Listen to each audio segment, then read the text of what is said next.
स्वतंत्रता से पहले अंग्रेजों ने किसानों को ध्वस्त करने का षड्यंत्र रचा। तब पूरे भारत ने एकजुट होकर अंग्रेजों की किसानों के खिलाफ बनाई नीतियों का विरोध किया और जय जवान जय किसान का नारा लगाकर अंग्रेजों को नाकों तले चने चबाने पर विवश किया। लेकिन आजादी के इतने सालों बाद भी कांग्रेस ने किसानों को नहीं बख्शा। आज भी कांग्रेस सरकार किसानों के विरोध में निर्णय लेकर उन्हें बर्बाद करने पर तुली हुई है। एक तरफ कर्जे के बोझ तले दबकर किसान आत्महत्या कर रहा है, वहीं दूसरी तरफ केंद्र की कांग्रेस सरकार पणन कानून लागू कर किसानों के साथ साथ व्यापारी और माथाड़ी कामगारों का वजूद मिटाने पर तुली हुई है। हाल ही में केंद्र सरकार ने पणन कानून लागू करने का निर्णय लिया है और राज्य सरकारों को भी उसी तरह के निर्देश दिए हैं, मगर हमेशा कामगार एवं किसानों के पक्ष में लड़ने वाले शेका पक्ष के जुझारू विधायक विवेक पाटिल ने सरकार के इस फैसले का पुरजोर विरोध किया है। श्री पाटिल ने वर्तमान बजट सत्र में इस विषय पर औचित्य का मुद्दा उपस्थित कर सरकार के समक्ष अपनी भूमिका स्पष्ट की। श्री पाटिल ने सदन को सूचित किया कि इस कानून को लागू करने से कृषि क्षेत्र से कृषि उत्पन्न बाजार समिति का नियंत्रण हट जाएगा और वर्तमान स्थिति में बाजार समिति की वजह से किसानों, व्यापारी और माथाड़ी कामगारों को जो आर्थिक लाभ होता है वो नहीं होगा। सरकार के इस फैसले से कृषि क्षेत्र की चाबी भी पूंजीपतियों के हाथ में रहेगी, जिससे किसान, व्यापारी और माथाड़ी कामगारों के माली हालात पतले हो जाएंगे और इन सब का अस्तित्व मिट जाएगा। लिहाजा पणन कानून हर हाल में लागू नहीं होना चाहिए, ऐसी मांग तथा चेतावनी विधायक विवेक पाटिल ने सरकार को दी, जिसका सदन में उपस्थित सभी विपक्षी दल के विधायकों सहित सत्ता पक्ष के विधायकों ने भी जोरदार समर्थन किया और श्री पाटिल की मांग को जायज ठहराया।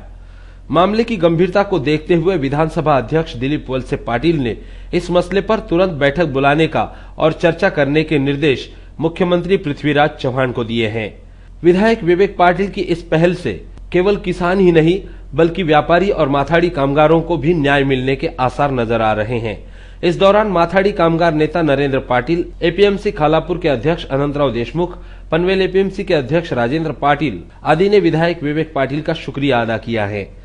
एक तरफ विधायक विवेक पाटिल ने सदन में पणन कानून का विरोध किया, वहीं दूसरी तरफ वाशी नवी मुंबई स्थित व्यापारी और माथाड़ियों ने भी इस प्रस्तावित कानून का कड़ा विरोध जताते हुए चेतावनी दी है कि इस कानून को अगर लागू किया गया तो व्यापारियों और माथाड़ी कामगारों द्वारा उग्र आंदोलन छेड़ा जाएगा।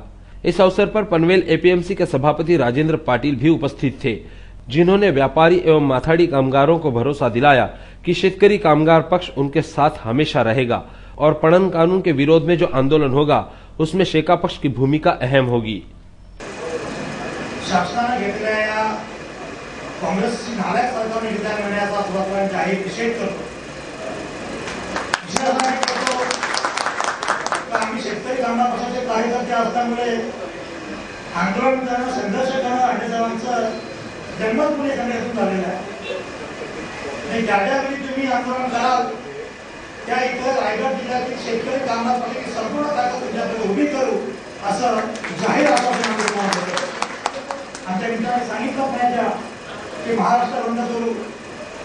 मित्रांनो, आम्ही आंतरराष्ट्रीय तेलपिढी बंदर 1 नव्हे 2 नव्हे फक्त 3 दिवस 50,000 लोकांचा अमरावती बंद केला।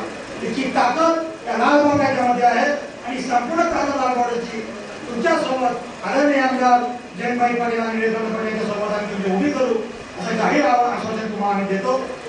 एक तरफ विधायक विवेक पाटिल पणन कानून के विरोध में सदन में जी जान लगा रहे हैं, वहीं दूसरी तरफ बाजार समिति और व्यापारी वर्ग भी एकजुट होकर सरकार की नीतियों का विरोध कर रहा है।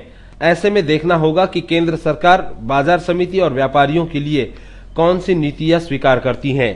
कैमरा पर्सन मनोज चौहान के साथ करनाला टीवी के लिए गोपाल शाह की रिपोर्ट।